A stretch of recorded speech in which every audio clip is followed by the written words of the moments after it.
My name is Emily Carter.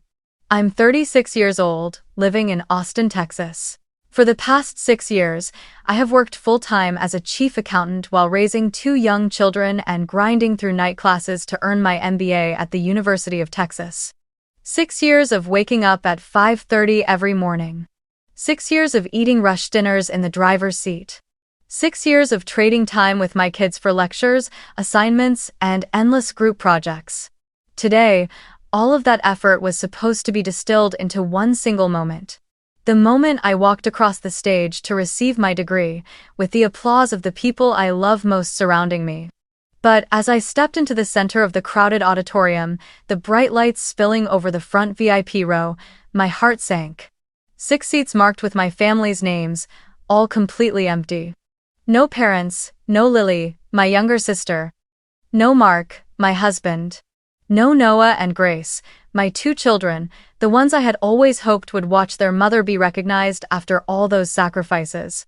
I swallowed hard, forcing a smile, though my throat felt tight as if it were bound. The applause had barely begun when my phone buzzed faintly in my pocket. I slipped it out and glanced at the screen. It was a string of freshly posted photos from my parents, everyone gathered at Lily's backyard BBQ, raising glasses, hugging, laughing under the afternoon sun. No congratulatory message. Not a single mention of my graduation. The feeling wasn't exactly surprise, it was more like an old wound being ripped open again, deeper, sharper, because it hit me that I had never truly been their priority. And I wondered, among those watching now, how many of you have stood in what was supposed to be one of the happiest moments of your life, only to find yourself utterly alone, abandoned by the very people you call family? Let me know where you're watching from in the comments, so I'll know I'm not the only one. I was born and raised in San Antonio, Texas, in a single-story white house with a low wooden fence and a front yard my mother tended with care. On paper, Lily and I were only 4 years apart, but the gap in how our parents treated us felt like two entirely different worlds. From as early as I can remember, I could see that their eyes, their smiles, and their attention always seemed reserved for Lily. She was the golden girl of the family, pretty, lively, charming, with a way of melting everyone's heart. I was different, quieter, cautious, and used to handling things on my own. Every basketball season, my parents never missed a single one of Lily's games. They wore t-shirts with her jersey number, carried poster boards, and cheered until their voices were hoarse. I can still recall those cold winter nights, the wind slapping my face as my parents drove Lily to away games in other cities, while I sat in the back seat doing homework under dim streetlights.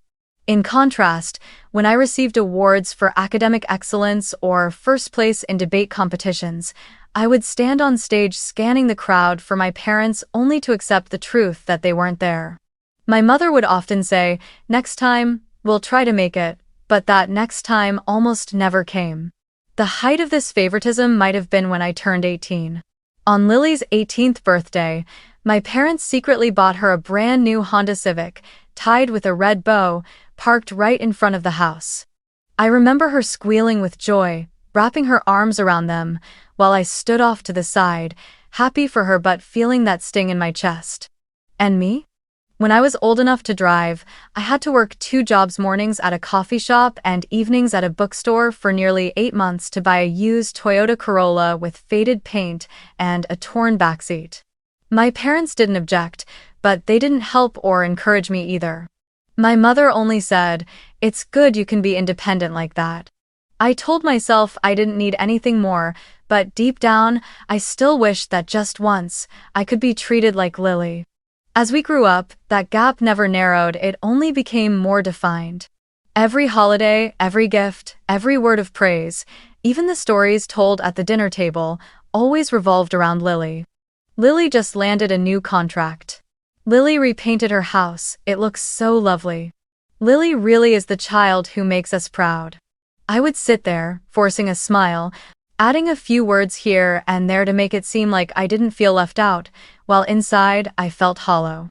I used to tell myself maybe I was just being too sensitive, that perhaps my parents did love me but expressed it differently.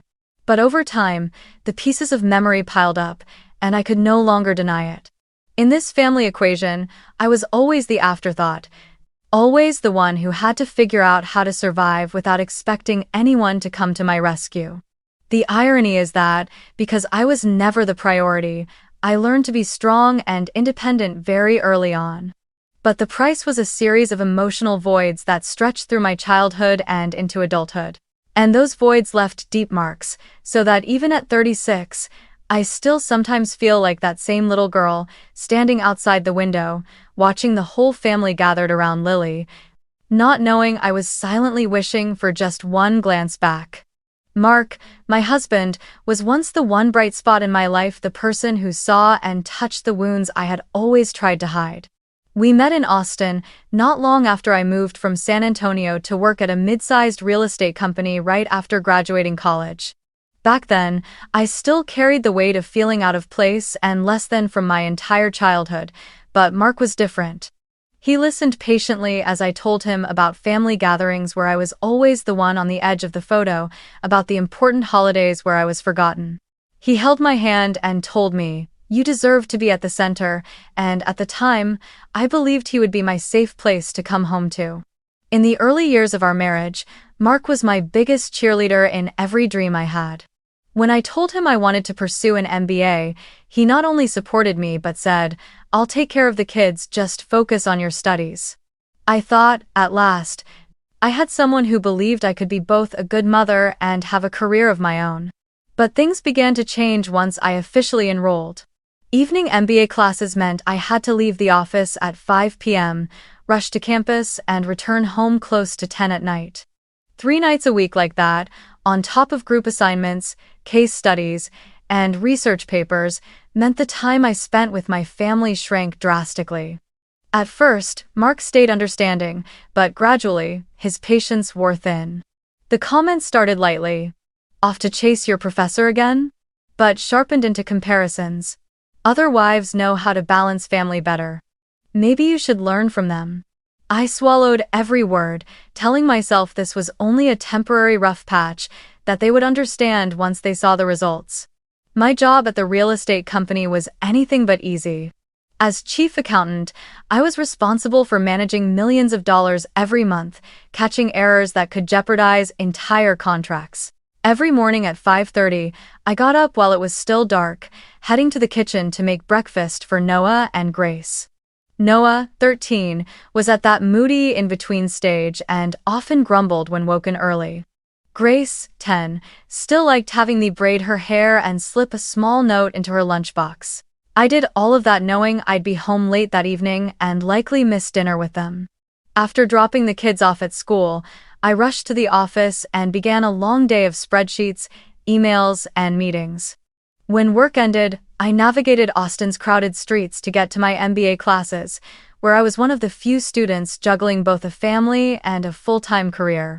On winter nights, when the drizzle fell and the wind cut against my skin, I still sat in class until 9 o'clock, then drove home through the darkness. There were evenings when I was so exhausted I wanted nothing more than to turn off my alarm and let everything go, but I kept reminding myself that every sacrifice I made now was for the sake of a better future for my family. I dreamed of the day I could earn a promotion, a salary high enough to send my children to good schools, and have the means to take the whole family on trips together. But in reality, those sacrifices weren't always understood. One evening, when I walked in the door after class, Noah stepped out of the living room, his face tight. "You never play with me anymore, Mom." His words were short, but they pierced like a knife. I had missed movie nights with him, evenings doing homework with Grace, and the dinners Mark wanted us all to have together. I wanted to explain to Noah that everything I was doing was to give him a better future, but I knew that at his age, those words would sound like nothing more than the wind. Mark didn't hide his frustration either. Once, when I excitedly told him I had earned an A on my business strategy paper, he merely raised an eyebrow and said, "And after you graduate? Then what? Do you think the kids will remember that A, or that you were never home to eat dinner with them?" It wasn't a question, it was a verdict. I forced a smile, but, inside, I was shaken. He had once been the person who believed in me the most, yet now he was the first to question the worth of what I was working toward. Weekends were no longer a time to rest either. If I wasn't writing papers, I was at the library for group meetings or attending seminars. Mark often said he felt like a part-time single dad. I heard him and felt guilty, but at the same time, I felt it was unfair because I wasn't pursuing this degree to satisfy my own ego, but to open better opportunities for our entire family. As graduation drew closer, the pressure only grew heavier. I could see the distance between Mark and me widening with each passing day. Our conversations became short and transactional, revolving around school drop-offs, bills, and overlapping schedules. I still tried to make up for it in small ways, leaving notes on the bathroom mirror, video calling the kids during breaks, or bringing home Mark's favorite takeout as a surprise. But none of it seemed enough to bring him back to me the way it once had. There were nights, after the whole house had gone to sleep, when I sat alone at the kitchen table, turning the pages of my textbooks and wondering if I was losing my family in the process of trying to build a future for them. But whenever I thought about quitting, I remembered my childhood in San Antonio, those times I was forgotten, placed last, and I knew I couldn't let history repeat itself. I wanted my children to see how their mother fought to claim her place, to live without depending on anyone else's approval. And so, I kept going. Even though sometimes, on the drive from the office to campus, I felt like I was walking a tightrope stretched between two worlds, one where my family wanted more of my presence, and one where my career and goals, I believed, would change all of our lives. I only hoped that when the day came for me to stand on that stage and receive my degree, they would understand that every drop of sweat, every moment away from home, had been for them. What I didn't know was that very day would become the clearest proof that I had overestimated the presence of the people I loved most. The day I had longed for finally arrived. I had been preparing for my graduation for a month in advance, gathering as much excitement as I could after 6 long years of perseverance. In my mind, everything needed to be perfect and dignified, not because I wanted to show off, but because this was the biggest milestone in my life since getting married and having children. I wanted the day to be remembered not just for the degree, but for the image of my whole family sharing that moment together. I chose a sophisticated Italian restaurant in downtown Austin with warm golden lighting, crisp white tablecloths, and wooden chairs upholstered in deep blue velvet. It wasn't a cheap choice, but I wanted a place special enough to honor the effort I had put in. I reserved a table for 8, myself, Mark, Noah, Grace, my parents, Lily, and her boyfriend. The restaurant manager even promised to give us a corner table by the window, overlooking the lake, with bottles of red wine ready and a large tiramisu with "Congratulations, Emily," written in chocolate. Then, I spent an entire Saturday afternoon searching for the perfect dress. After trying on several, I finally chose an elegant navy piece made from a soft fabric that fit me just right, knee-length, with a gentle V-neckline that was still modest. The navy blue not only complemented my skin tone but also made me feel confident and steady, exactly the kind of woman I had worked so hard to become over the years. I booked a hair and makeup appointment at my regular salon, making sure to tell the stylist I wanted a natural look, so that when I looked back at photos years later, I would still see myself as I truly was. I didn't forget to arrange accommodations for my parents, knowing the drive from San Antonio to Austin would take nearly 2 hours. I booked them a room at a small boutique hotel near the university, with a balcony overlooking the street, so they could rest and easily make it to the ceremony the next morning. When I sent the booking confirmation to the family group chat, I waited for at least some sort of reply, but Lily simply wrote, "Congrats." No follow-up questions, no sign she was planning to attend or making any arrangements. Even though I'd grown used to her indifference, my heart still skipped a beat. I told myself it was fine as long as my parents and Lily were there, it would be enough. Mark was different, at least, at the time, he gave me a sense of reassurance. When I shared everything I had prepared, he took my hand, looked me in the eye, and said, "The kids and I will be in the front row. You don't have to worry." Those words felt like an anchor, keeping me from being pulled into the fear of facing another row of empty seats. I believed him, because even though there had been distance between us during my years in school, I still thought graduation day was something we were both looking forward to. I even picked out the nicest outfits for Noah and Grace to wear to the ceremony. Noah would wear a white dress shirt, khaki pants, and a navy blazer, while Grace would wear the white dress with the bow in the back that she loved so much.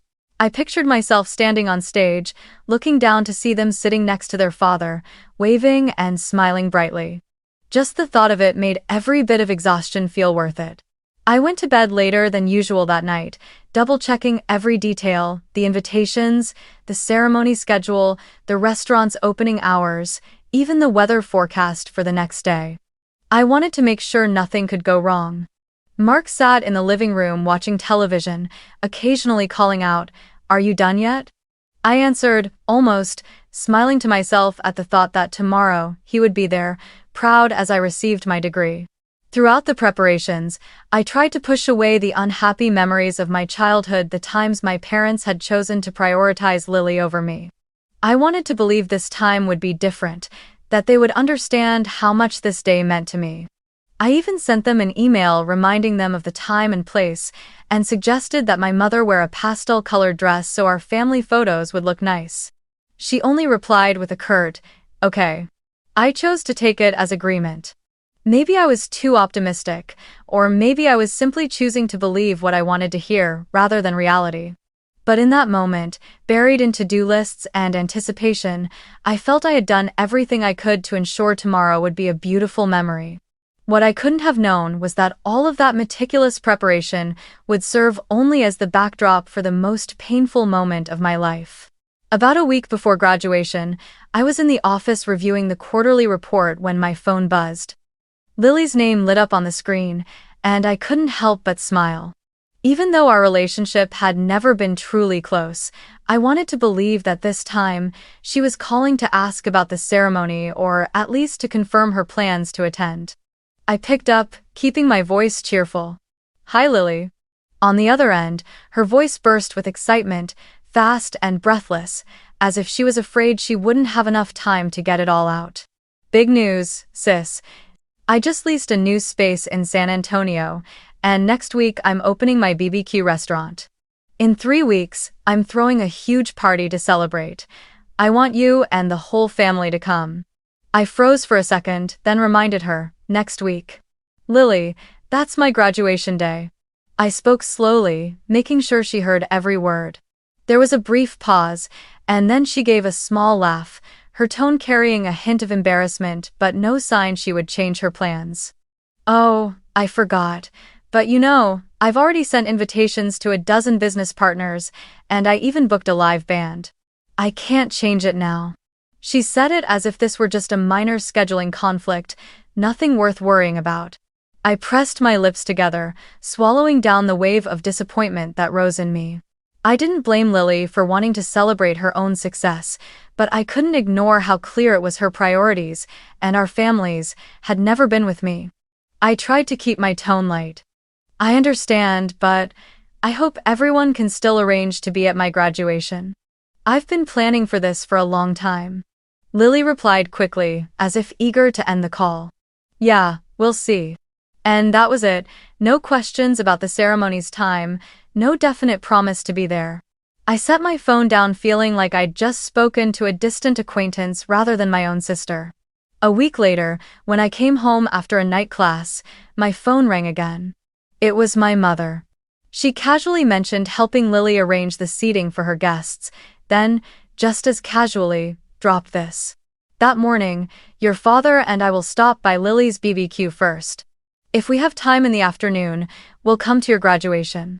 I sat frozen in my chair, picturing the drive from San Antonio to Austin at least an hour and a half without traffic, and this was on a weekend. If they stayed at the BBQ until noon, there was no way they could make it to the ceremony that started at 2 p.m. I knew it, and my mother knew it too, yet she spoke as if this were a reasonable compromise. I kept my voice steady. "Mom, if everyone has already chosen the BBQ, that's fine. I don't want anyone to feel forced." She went quiet for a moment before changing the subject, asking about the kids. I listened, but my mind had already drifted elsewhere. For as long as I could remember, I'd grown used to being the afterthought. From birthdays to award ceremonies, there had always been some reason for their absence, and that reason almost always had something to do with Lily. In the days that followed, I kept telling myself that at least I still had Mark and the kids. In my mind, I pictured Mark holding Noah's and Grace's hands, sitting in the front row, his eyes following me as I walked across the stage. That image became the anchor that kept me steady as I continued preparing, even though somewhere deep inside, there was still a dull ache. I thought that as long as my husband and children were there, the absence of my parents and Lily would hurt a little less. I didn't realize just how naive I was to believe that at the very least, Mark would understand how important this day was to me. For 6 years, he had seen me study late into the night, drive to work bleary-eyed in the mornings, and turn down invitations just to finish a paper. If anyone could understand the weight of this moment, I was sure it would be him. And because of that, I hadn't prepared myself for the possibility that even that last fortress could fall. In the meantime, I occasionally came across Lily's new posts about the BBQ party, photos of the backyard being set up with white tents, snapshots of the barbecue menu, a picture of her standing with a celebrity chef in San Antonio. Each image felt like a reminder that on the day I had dreamed about for 6 years, my family's laughter and presence would be somewhere else. But I stayed silent. Not because I didn't care, but because I had learned long ago that sometimes silence is the only way to avoid hurting yourself even more. The afternoon before graduation, just as I was leaving work, my phone rang. It was my mother. Her voice was as steady as ever as she talked about how Lily's BBQ was almost ready, how guests had started confirming they would attend. Then, suddenly, she asked, "Is Mark bringing the kids to the barbecue early?" The question stopped me in my tracks in the middle of the parking lot, as if someone had just poured a bucket of ice water down my back. I swallowed hard, forcing my voice to stay calm. "What do you mean by early, Mom? They'll be at the graduation with me." On the other end, my mother hesitated before saying, "Well, I thought maybe Mark would let them visit their grandparents for a bit before heading to the ceremony." I didn't answer right away. Instead, I hung up, got into my car, and sat still for several minutes, my heart pounding. I knew I had to go straight to Mark and ask him outright. When I got home, Mark was sitting on the couch, eyes fixed on the television, while Noah and Grace were on the living room floor playing with building blocks. I stood in the doorway for a moment before asking directly, "Did you promise to take the kids to Lily's barbecue before my graduation?" Mark looked startled at first, but quickly regained his composure. He switched off the television, leaned back into the couch, and replied casually, "I just thought, the kids really want to see their grandparents and their cousins. You know, sitting through 3 hours of a graduation ceremony just listening to names being called is boring." I froze. 6 years of late nights, early mornings, relentless work, and endless studying, and the comment he had for me on the eve of my biggest day was boring? I felt something crack inside me. Do you understand that this is the most important day of my life in the last 6 years? I've dreamed of this moment of walking onto that stage and seeing my family there, supporting me. My voice began to shake, my eyes burned, but I fought to keep the tears back. Mark sighed and rubbed his temples as if I were overreacting. "I never said I wouldn't be there. I just thought, maybe we could compromise. I'll take the kids to the barbecue first so they can have some fun, and then we'll all meet at the restaurant after the ceremony." I could hardly believe what I was hearing. His compromise meant I would walk across that stage, look down at the seats reserved for my family, and see them empty, just like I had hundreds of times before. At the very moment I needed them most, they would be somewhere else. The tears began to spill, not from weakness, but from the sharp, bone-deep sting of betrayal. "No, Mark. Either the whole family sits together at my graduation or not at all. I will not walk onto that stage knowing my husband and kids are off eating barbecue somewhere." I looked straight at him, my voice firmer than it had ever been. He said nothing. No protest, no agreement, just a quiet turn of his head, as if to avoid meeting my eyes. The air in the room grew heavy. Noah and Grace stopped playing and looked at us with puzzled expressions. I knew they didn't fully understand, but they could feel the tension. That night, we barely spoke. I went upstairs early and sat on the bed, staring at the navy dress already hanging on the closet door. I had imagined putting it on in joy and pride, surrounded by my family, but now that image had been replaced by a cold, hollow emptiness. I remembered Mark's earlier words. "The kids and I will be in the front row." Hearing them again now, they felt less like a promise and more like something he'd said just to give me temporary comfort. That night, I barely slept. Every time I closed my eyes, I saw myself standing on stage, looking down at a row of empty VIP seats. I had already lived through a childhood filled with too many disappointments from my parents and Lily, and I had hoped marriage would be where I finally found someone to stand beside me. But even Mark, the man who once promised to always be there, had now chosen to put the fun of the kids above being present for the most important day of his wife's life. I knew I couldn't control other people's choices, but I could control my own boundaries. And I set one with Mark that night. Either he would be there with the kids, or I would walk alone this time without holding back or pretending everything was fine. The next morning, I woke up to a house so silent I could hear the ticking of the wall clock. No sound of Noah's feet running to the kitchen for cereal. No Grace chattering about what dress she should wear today. On the kitchen table sat a folded piece of paper, neatly placed beside a still steaming cup of coffee. Mark's handwriting precise and cold. "Taking the kids to the barbecue. We'll try to make it back in time. Congrats, Mark." I stood there, the paper trembling in my hand. The words, "we'll try," felt like a small blade, slowly twisting into me. 6 years of sacrifice, and he had reduced it to 2 words, "we'll try." I didn't cry. I think I had run out of tears the night before. Instead, I folded the note, slipped it into my purse, and went upstairs to get dressed. The navy dress I had pressed the day before hung silently, as if it were waiting for a different ceremony, a ceremony where people actually wanted to be there.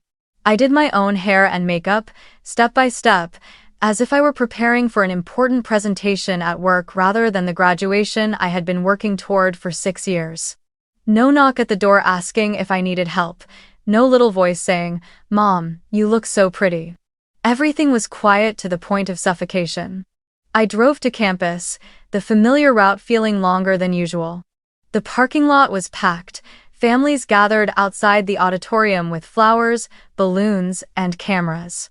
I walked in alone, one hand holding my purse, the other clutching the envelope with extra tickets no one would use. An usher led me to the VIP section. The first 6 seats all empty. On the back of each was a small sign reading, "Reserved for family of Emily Carter." The word family hit me like a cruel joke. The ceremony began. The MC introduced the honored guests, then each graduate's name was called. Applause erupted again and again, cheers from the family rows mixing with the rapid clicks of cameras. I sat still, gripping the mock certificate the organizers handed out before the official degrees were presented. Every so often, I glanced at my phone out of habit, only to regret it. Facebook and Instagram were flooded with photos from the barbecue. Lily in a red dress, standing with her guests, a glass of wine in hand. My parents seated in the middle of the yard, smiling brightly. Noah and Grace playing a ball toss game with their cousins.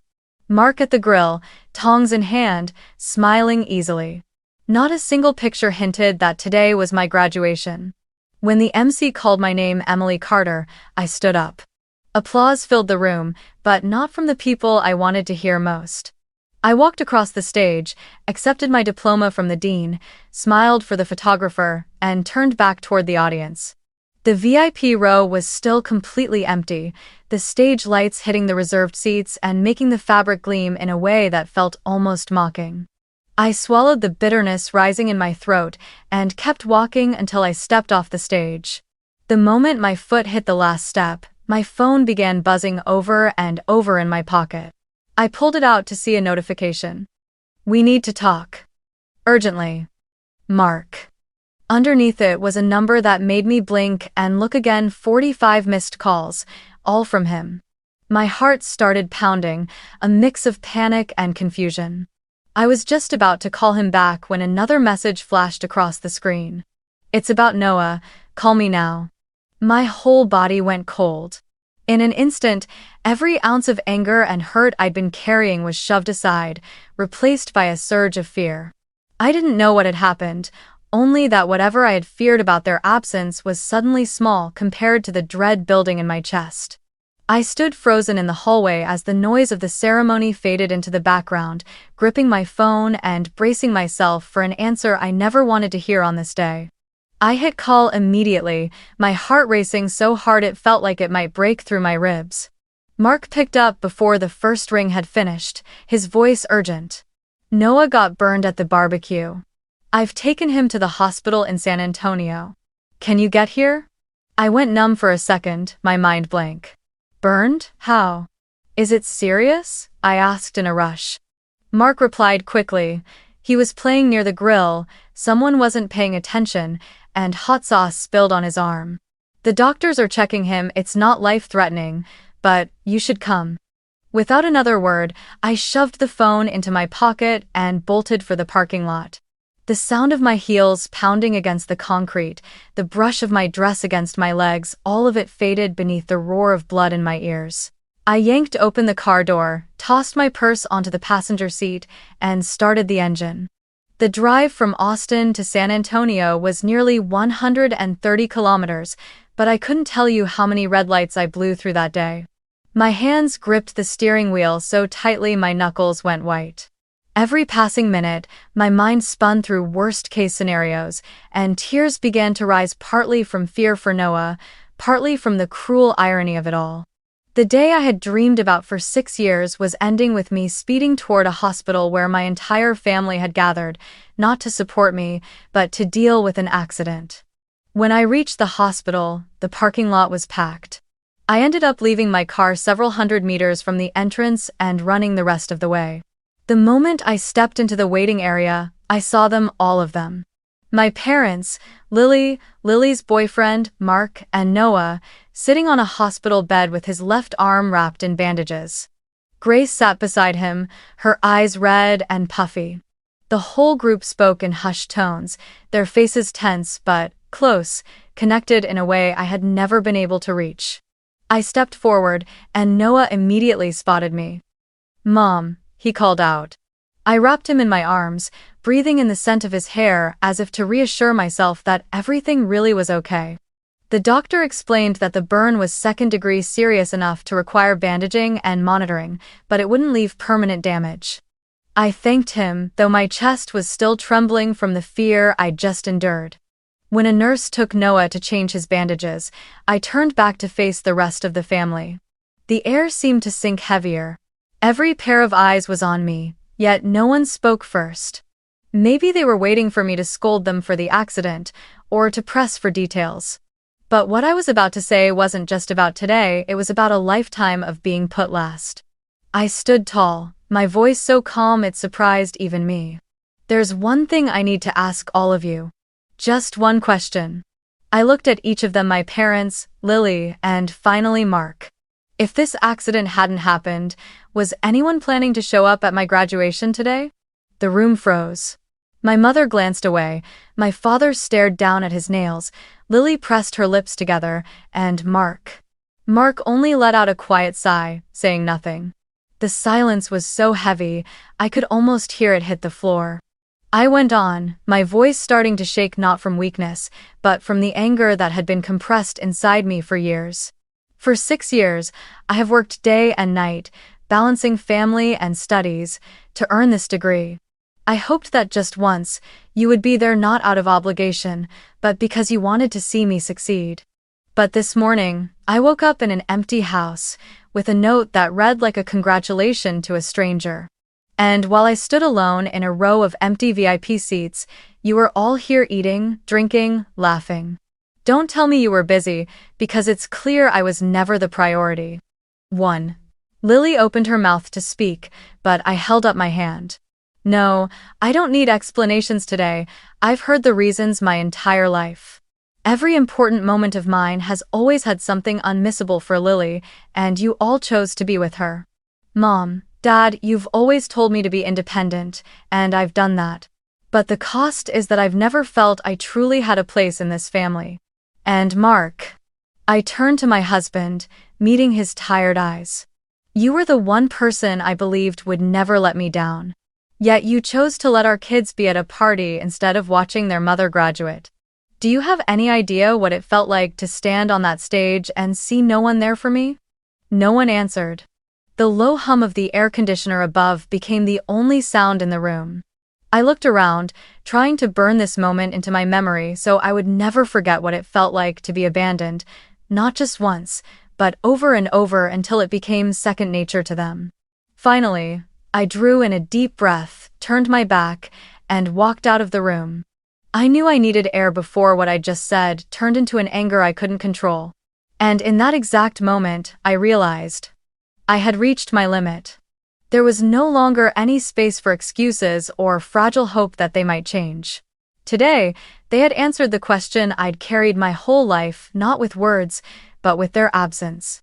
When the doctor confirmed that Noah only needed to stay in the hospital for one more night under observation and could go home in stable condition, the weight in my chest eased slightly. But the moment I stepped out of his room into that long, stark white hallway, I knew I couldn't get back into my car and return with everyone as if nothing had happened. I found Mark sitting in the waiting area, his eyes glued to his phone. I stopped in front of him, waiting until he looked up. "I'm staying at a hotel for a week," I said, my voice calm but resolute. "I need time to think." Mark frowned in surprise. "Emily, this isn't the time." But I cut him off. "No, this is exactly the time. I can't go on like before, as if I didn't just stand alone at my own graduation. I need distance." He stayed silent, perhaps realizing that this time I wasn't speaking to seek comfort or negotiate. I had made up my mind. I left the hospital and drove back to Austin that night without stopping at home. Instead, I booked a room at a small hotel near downtown. It had a balcony overlooking the lit-up streets, crisp white sheets, and a single armchair by the window. I set my bag down, sank into that chair, and for the first time in months, took a deep breath without feeling choked by someone else's pressure or expectations. On my first day at the hotel, I barely left the room. I silenced my phone, ignored my messages, and just lay on the bed, letting my mind go blank. The next morning, when I finally turned my phone back on, dozens of messages poured in. Mark wrote that Noah and Grace missed me, that he was sorry if he had hurt me. My parents sent a long message saying they didn't think their absence at my graduation would hurt me as much as it did, and hoped I could forgive them. Lily sent a short one. "I'm sorry, sis.